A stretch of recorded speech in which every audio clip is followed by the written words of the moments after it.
Welcome to the Bible Book Club. Now, some of you have asked if you can give to the podcast, and for the first time ever, the answer is yes. Bible Book Club is officially a nonprofit, and you can give to it. So, what are you giving to? Well, we're rather simple in our structure. Heather, Buck, Haley, and I do this in our free time. That means all of your gifts will be used to reach new listeners. Currently, the podcast has grown by word of mouth and just $1,000 a month of personal funds used to reach new listeners through digital ads. But think about how much we could grow the podcast in 2025 if you gave and we doubled or tripled that monthly spend. Ponder the math and consider giving today so that we can reach more listeners like you. We will put the link to donate in the show notes. Thank you for listening and giving. Welcome to this special remotely recorded episode of the Bible Book Club. We are kicking off Chronicles. Welcome to the club.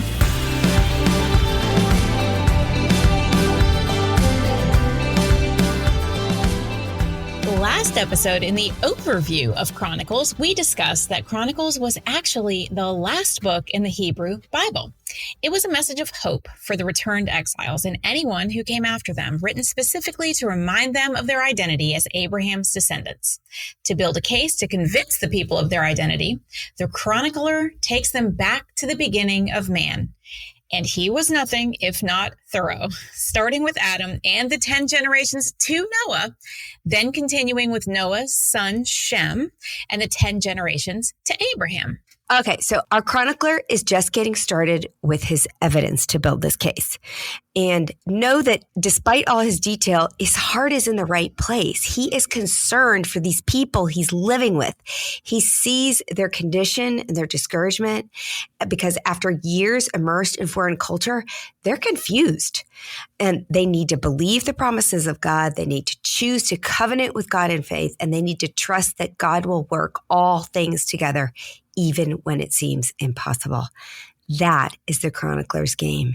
He is strategically building a case for the lost remnant to believe in the impossible. In this episode, he continues building his case by proving their history, the people's history, through a long list of ancestors. It's the Israelites' old school DNA tracking. The genealogy of God's people continues with Abraham's descendants. Now, this genealogy that Heather's about to read can also be found in Genesis 25. But before we jump in, you may not have known this, but Abraham actually had 8 sons, so don't get confused about it. And the author is going to get to all of them because Abraham's the patriarch. He's got to. But first, he's going to list the 2 most important sons, Isaac and Ishmael. They're singled out because both of them were promised that they would become a great nation.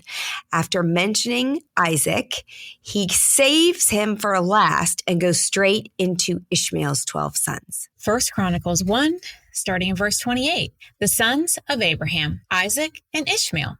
These were their descendants: Nebaioth, the firstborn of Ishmael, Kedar, Agbiel, Mizpam, Mishma, Duma, Massa, Hadad, Tema, Jeter, Naphish, and Kedema. These were the sons of Ishmael. So Ishmael was Abraham's only child with Hagar. Hagar was Sarah's maid and an Egyptian slave. She was given to Abraham in Genesis 16:3 to be his wife and produce a child because Sarah couldn't at the time, which she did. His name was Ishmael. And he had the 12 sons listed here. Now, the 12 sons of Ishmael became 12 tribes to parallel the 12 sons of Jacob, or tribes of Israel. Ishmael and his mother, Hagar, were sent away from Abraham's household, but they were not forgotten by God. In Genesis 17:20, God promised Abraham this. And as for Ishmael, I have heard you. I will surely bless him. I will make him fruitful and will greatly increase his numbers. He will be the father of 12 rulers, and I will make him into a great nation. Even with this promise, Abraham worried about the son whom he loved.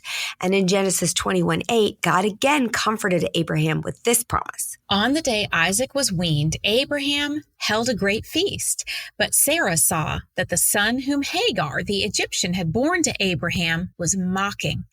And she said to Abraham, "Get rid of that slave woman and her son, for that woman's son will never share in the inheritance with my son Isaac."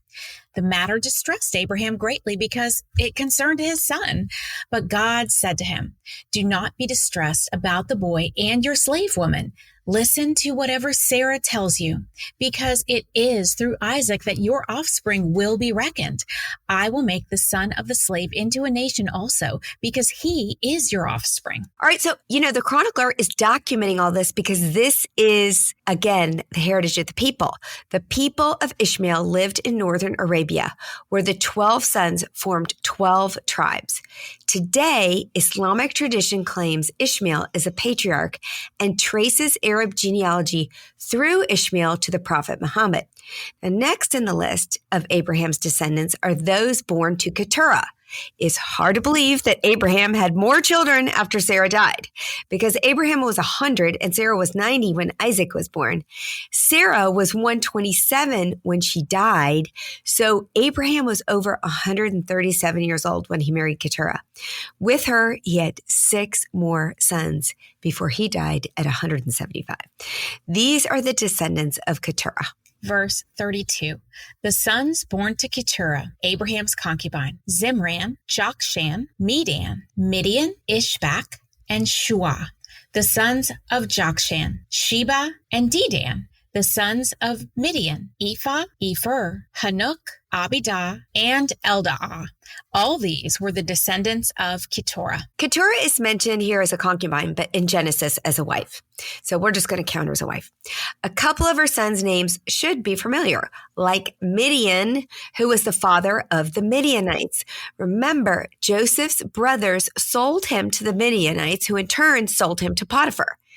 Moses married a Midianite woman named Zipporah, and her father was a Midianite priest named Jethro, who more than once gave Moses leadership advice. Later, the Midianites became enemies of the Israelites. Now, not much else is known about the sons of Keturah. So then last of all, the author gets to the important part of the genealogy, Sarah's one son, Isaac, and his descendants who are the chosen line of Abraham. Verse 34, Abraham was the father of Isaac, the sons of Isaac, Esau and Jacob. Isaac had 2 sons, twins. You are familiar with that story. The author starts with the non-elect son Esau, who was the firstborn but sold his birthright for a stew in Genesis. Verse 35, the sons of Esau, Eliphaz, Reuel, Jeush, Jalem, and Korah. The sons of Eliphaz, Teman, Omar, Zepho, Gatam, and Kenaz, by Timnah, Amalek. The sons of Reuel, Nahath, Zerah, Shammah, and Mizah. Esau had 5 sons, and we don't know much about them or the grandsons listed here. But continuing with Esau's people, our author takes a little detailed detour and lists the people of Seir in Edom and their kings. Esau's descendants are called Edomites. The 2 names, Esau and Edom, are used interchangeably. It gets confusing. The people of Seir integrated with the descendants of Esau. So eventually, Esau's lineage took over the region of Seir. So the author includes the 7 sons of Seir in Esau's lineage because they all become one people. Verse 38, the sons of Seir, Lotan, Shobal, Zibeon, Anah, Dishon, Ezer, and Dishan. The sons of Lotan, Hori, and Homam. Timnah was Lotan's sister. The sons of Shobal, Avalon, Menuthath, Manahath, Ebal, Shepho, and Onan. The sons of Zibeon, Aiah, and Anah. The son of Anah, Dishon. The sons of Dishon, Hemdan, Ishban, Ithran, and Kiran. The sons of Ezer, Bilhan, Zaavan, and Akan. The sons of Dishan, Uz, and Aran. Okay, those were the sons of Seir. Next, he's going to cover the kings of Edom. Edom, Seir, Esau. Where is he going with this? Hang with me. The author has a point, and I'm going to get to it because otherwise, who really cares what happened to Esau? We don't. Okay. But we do. We do. So it's a detail for the people that we need to know. Verse 43, these were the kings who reigned in Edom before any Israelite king reigned. Bela, son of Beor, whose city was named Dinhabah. When Bela died, Jobab, son of Zerah from Bozrath, succeeded him as king. When Jobab died, Husham from the island of the Temanites succeeded him as king. When Husham died, Hadad, son of Bedad, who defeated Midian in the country of Moab, succeeded him as king. His city was named Avith. When Hadad died, Samlah from Masrekah succeeded him as king. When Samlah died, Shaul from Reboth on the river succeeded him as king. When Shaul died, Baal-Hanan, son of Akbor, succeeded him as king. When Baal-Hanan died, Hadad succeeded him as king. His city was named Pau, and his wife's name was Mehetabel, daughter of Matred, the daughter of Me-Zahab. Hadad also died. The chiefs of Edom were Timnah, Alva, Jetath, Oholibamah, Elah, Pinon, Kenaz, Teman, Mibzar, Magdiel, and Iram. These were the chiefs of Edom. Okay, so Edom had chiefs. Edom had kings long before Israel had kings. He's making a big deal about Esau. And he has a point. Esau had 5 sons, we read. But the author added the 7 sons of Seir to Esau's descendants, giving him a total of 12 sons. The author is documenting an interesting parallel of the number 12. There were 12 sons and tribes for Jacob, Israel. There were 12 sons and tribes for Ishmael and 12 sons and tribes for Esau. All fair and square in sons and tribes. The parallel between Ishmael, Esau, and Jacob is intentional. The author is highlighting the fulfillment of the promise to Abraham that he would be a father of many nations. These nations included Israel, God's chosen people with their 12 tribes, but it also included the Ishmaelites with the 12 tribes of Ishmael and the Edomites with the 12 tribes of Esau. So the author makes this point right before he introduces our all-important 12 tribes, the sons of Jacob, because he wants the Israelites to know every promise is being fulfilled. And now we're going to get to you, O tribes of Israel, because that's who he's talking to, the returned exiles. Chapter 2. Let's talk about Jacob's 12 sons and the 12 tribes of Israel. He's bringing them now to their present. Chronicles chapter 2. These were the sons of Israel: Reuben, Simeon, Levi, Judah, Issachar, Zebulun, Dan, Joseph, Benjamin, Naphtali, Gad, and Asher. Okay. Recall that in Genesis 32:22, Jacob wrestled with God on the way to meet Esau for the first time since Jacob had stolen Esau's birthright. Remember, he took it for the stew. Jacob was nervous because he had heard of Esau's national and military growth. We just read about it. He had kings long before Israel had kings. God met Jacob and renamed him Israel because he had wrestled with God and with humans and had overcome. So the name Jacob and Israel are interchangeable names from this one man going forward. So the tribe of Judah is first and is the most important. So even though Judah was not the firstborn, he is going to be the first tribe covered. The author is not going to list the sons' tribes in order of their birth. The author places emphasis on 3 tribes: Judah, Levi, and Benjamin.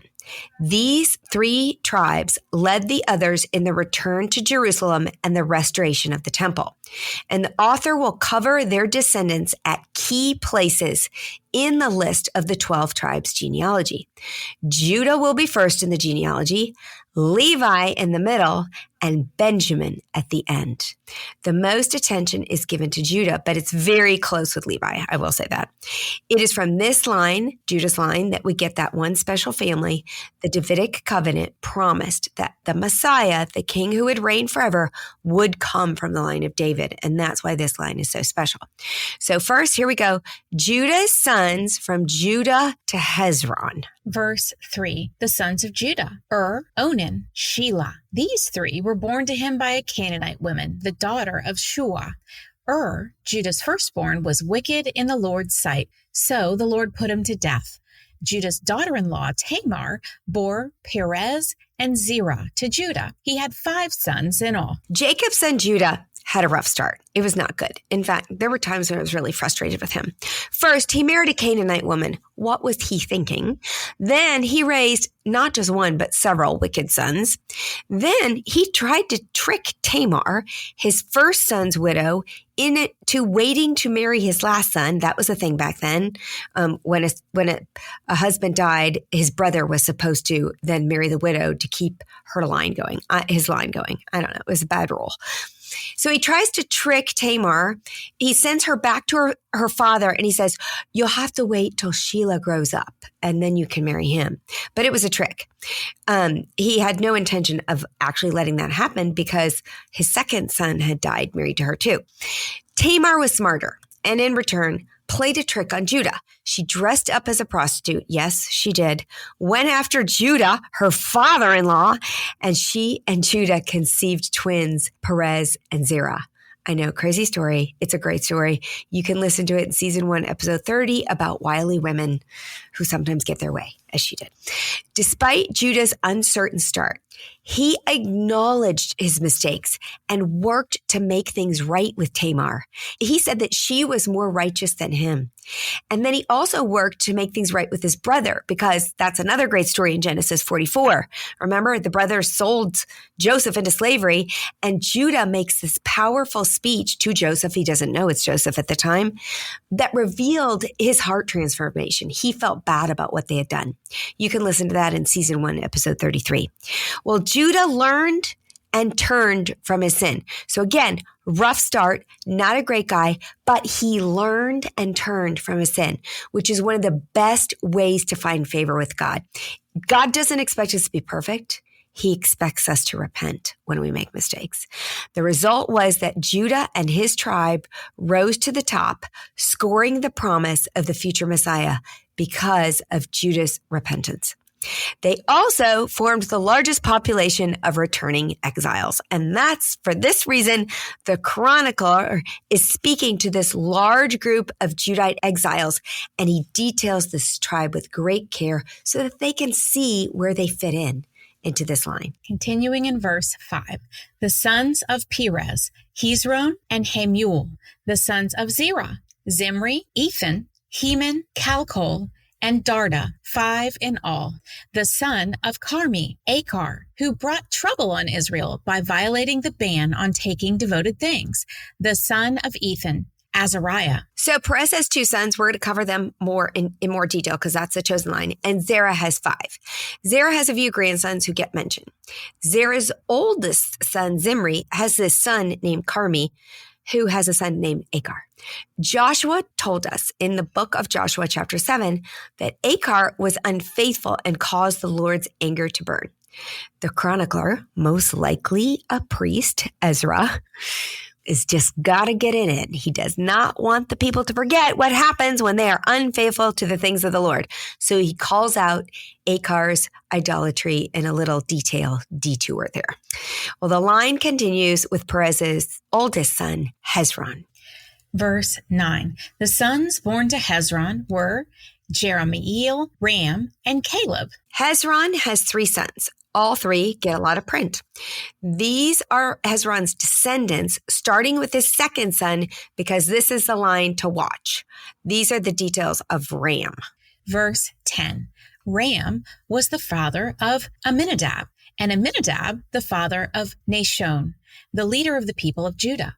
Nashon was the father of Salmon, Salmon the father of Boaz, Boaz the father of Obed, and Obed the father of Jesse. Jesse was the father of Eliab, his firstborn. The second son was Abinadab, and the third Shimea. The fourth Nathaniel, the fifth Radai, the 6th, Ozem, and the 7th, David. Their sisters were Zeruiah and Abigail. Zeruiah's 3 sons were Abishai, Joab, and Asael. Abigail was the mother of Amasa, whose father was Jether the Ishmaelite. Lots of familiar names here. This is the lineage of David through his father, Jesse, and the fulfillment of prophecy in Isaiah 11:1. A shoot will come up from the stump of Jesse. From his roots, a branch will bear fruit. Now, honorable mention goes to David's sister, Zeruiah's sons, Abishai, Joab, and Asael. You've heard all three of those names. All three served David throughout his conquests in the books of Samuel and Kings. Joab is mentioned over 100 times. He was the commander of David's army. He had a very long career. He was brilliant, but ruthless, resulting in both good and bad moves. David celebrated him and also bemoaned some of the things he did, like killing Abner, etc. Now, Abishai was a valiant warrior who was fiercely loyal to David, and he was actually, I think, in his kind of bodyguard group. I'd have to go back and check that, but I'm pretty sure. And then Asael was known for his speed and courage, and he was killed by Abner, the commander of Saul's army, which is why Joab took revenge on him and killed him without David's knowledge. So that was Ram, Hezron's middle son. Caleb is another son of Hezron. Verse 18. Caleb, son of Hezron, had children by his wife Azubah and by Jerioth. These were her sons, Jesher, Shobab, and Ardon. When Azubah died, Caleb married Ephrath, who bore him Hur. Hur was the father of Uri, and Uri the father of Bezalel. Later, Hezron, when he was 60 years old, married the daughter of Machir, the father of Gilead. He made love to her, and she bore him Segub. Segub was the father of Jair, who controlled 23 towns in Gilead. But Gesher and Aram captured Havoth Jair, as well as Kenath, with its surrounding settlements, 60 towns. All these were the descendants of Machir, the father of Gilead. After Hezron died in Caleb, Ephrath, Abijah, the wife of Hezron, bore him Asher, the father of Tekoa. This Caleb is not to be confused with the spy Caleb who explored the promised land with Joshua. So just know that. The author goes into some interesting detail in this genealogy to make a few key connections. Again, he's reading his audience. He knows who's there, who's returned, and he's making these key connections. First, Bezalel is a descendant of distinction. He was the architect and craftsman assigned to design and build the tabernacle and its furniture by Moses back in Exodus 31 and 35. The Lord filled him with the Spirit of God, knowledge, and skills. And I just know, if I know Ezra, who I think is writing this, he's doing that because he's like, okay, we're going to do this again. It was done once before. We got to fill that temple and do it again. Then there is an author detour about Caleb's father, Hezron. So now we're going back to Hezron. It's kind of odd. At 60, Hezron married the daughter of Machir, the father of Gilead. Machir was Manasseh's firstborn, which made him the grandson of Joseph. So here we have a marriage alliance between the tribes of Judah and Manasseh. Why? Because some of the people of Manasseh had probably returned, and this Ezra is trying to pull them into this holy huddle of poor little remnant, returned exiles that are probably mostly Judites. But here we have a marriage that connected Manasseh to Judah. Now, note, many biblical authors love to pop in details about Joseph's peeps, Manasseh and Ephraim. And I get it, because Joseph himself doesn't get enough billing because he did not become a tribe. He actually became two. So his name kind of disappears. So you'll often hear authors pulling back in stuff about Joseph. It's like they're paying him the respect he was due, but his name is kind of dwindled out of it.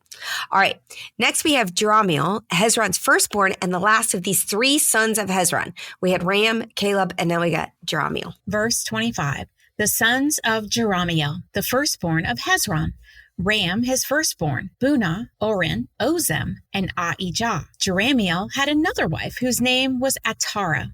She was the mother of Onam. The sons of Ram, the firstborn of Jerahmeel, Maaz, Jamin, and Eker. The sons of Onam, Shammai and Jada. The sons of Shammai, Nadab and Abishur. Abishur's wife was named Abihail, who bore him Aban, and Molid. The sons of Nadab, Seled and Appaim. Seled died without children. The son of Appaim, Ishi, who was the father of Shishan. Shishan was the father of Alai. The sons of Jada, Shammai's brother, Jether and Jonathan. Jether died without children. The sons of Jonathan, Peleth and Zazah. These were the descendants of Jerahmeel. Shishan had no sons, only daughters. He had an Egyptian servant named Jarha. Shishan gave his daughter in marriage to his servant Jarha, and she bore him Attai. Attai was the father of Nathan. Nathan, the father of Zabad. Zabad, the father of Ephael. Ephael, the father of Obed. Obed, the father of Jehu. Jehu, the father of Azariah. Azariah, the father of Helez. Helez, the father of Eliash. Eliash, the father of Sisimi.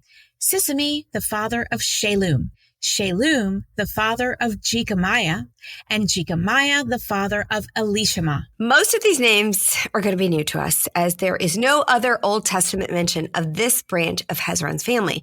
So why did the chronicler give Jerahmeel so much print? Well, most commentaries speculate that the final descendant in this list, Elishama, needed an established pedigree. His lineage of Egyptian heritage came about similarly to Ishmael's, but this time a male servant was used, not a female servant. Remember, Sarah gave her Egyptian servant to Abraham to continue his line.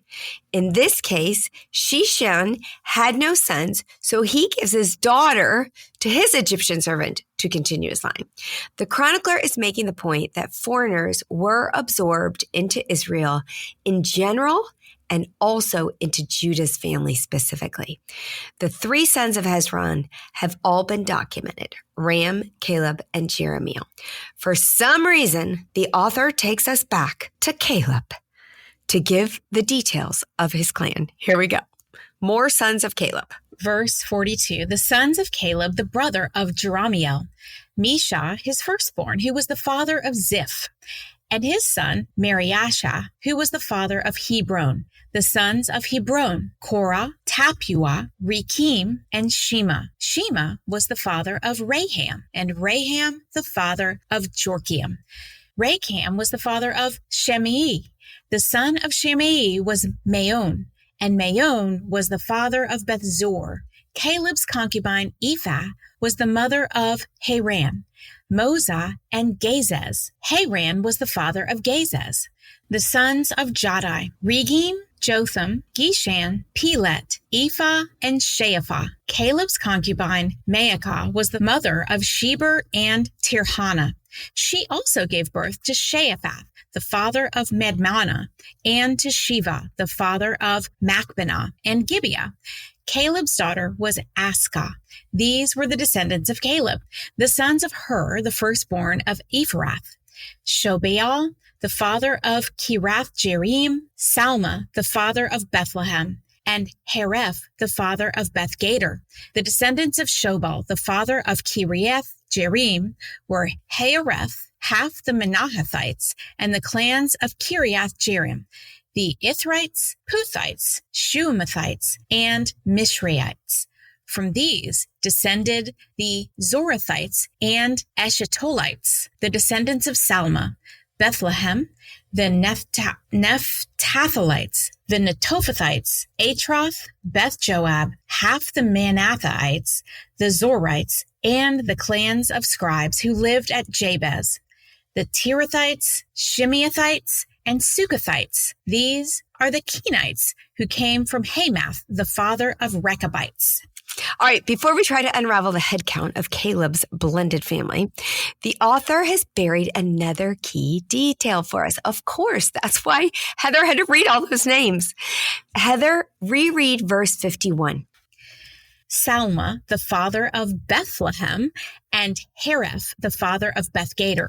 Recall that the true author of the Bible is God, working through men, in this case we think Ezra, to tell the story of his plan for us. So nothing in this book is random. God is always weaving together people, places, words and stories, and all of it points to the one king, his son, who will complete the plan. Who was born in Bethlehem? Why is it important here? Because Bethlehem is important everywhere it's mentioned. God is establishing links, proof of his hand, work, and providence throughout time. In Genesis, Rachel, Jacob's beloved wife, was buried in Bethlehem. She was not the mother of the tribe of Judah, but of Benjamin, one of the 3 remaining important tribes. Then, here in 1 Chronicles, we learn that Bethlehem has been absorbed by the tribe of Judah. It said Caleb's grandson, Salma, was the father of Bethlehem. So even though it wasn't originally in Judah's territory, it's been absorbed. Then, if you were with us in Ruth, we read that Boaz, David's great-great-grandfather, is from Bethlehem and will lead to David's being born in Bethlehem. That is why this place is so important to the author and the exiles. Little did the author know, there were more kings to come from Bethlehem. This small town was destined to have an everlasting life impact. God planned this even down to the name of the town. Bethlehem means bread. And this town is not only the birthplace of David, but also his descendant, the bread of life, Jesus. God transcends time. That means he can work the past, present, and future into his purposes, as it states in Revelations 1:8. I am the Alpha and the Omega, says the Lord, who is and who was and who is to come, the Almighty. The author wrote this genealogical list for the post-exile Jews to remind them of who they are, where they came from, sons, tribes, kings, the line of David. Little did the author know he was writing it for us too, that our king, Jesus, would also come from Bethlehem, as it was prophesied by Micah in 5:2. But you, Bethlehem Ephrathah, though you are small among the clans of Judah, out of you will come for me one who will be ruler over Israel, whose origins are from ancient times. This author, Ezra, he probably thinks he's being so clever, weaving in all these people and places and putting it into this book. Little did he know that God was using him to be even more creative than he could have ever thought he was in his wildest dreams, because he's laying the groundwork for what's even to come. Okay, back to the genealogy. And this Caleb, who pops up twice in the genealogies. How many wives, concubines, and sons did Caleb have from these 2 genealogies? It is unclear. Possibly 2 wives, Azubah and Ephrath, 2 concubines, Ephah, Maacah, 1 unknown wife, mother, possibly Jerioth, and sons somewhere around 13. Do you feel as if you're in a conversation with your grandmother? You know, honey, who Merishah is. He's the second son of your second cousin's second wife on your father's side. I mean, it just spirals out. But he had a reason, and he was looking at his audience, and he was reading them. And from it, we providentially get all these details of people and places that only God could have put together. This is the who's who of the tribe of Judah. Some of the names mean little to us, but for the exiles who were having an identity crisis, returning from foreign exile, confused about where they fit in Israel's future, finding their family on this list would have been a lifeline from God that they belonged to the promise. In our next episode, the Chronicler will prove that the promise is still alive through the line of David. We've got merch! Great news! Bible Book Club sweatshirts are here, and they're only available while supplies last. So if you want to snag yours, go to BibleBookClubPodcast.com/store. They're only going to be available while supplies last, so hurry and get yours. And if you're enjoying the Bible Book Club, why don't you share it? And then you and all your friends can listen and discuss. New episodes drop every Monday.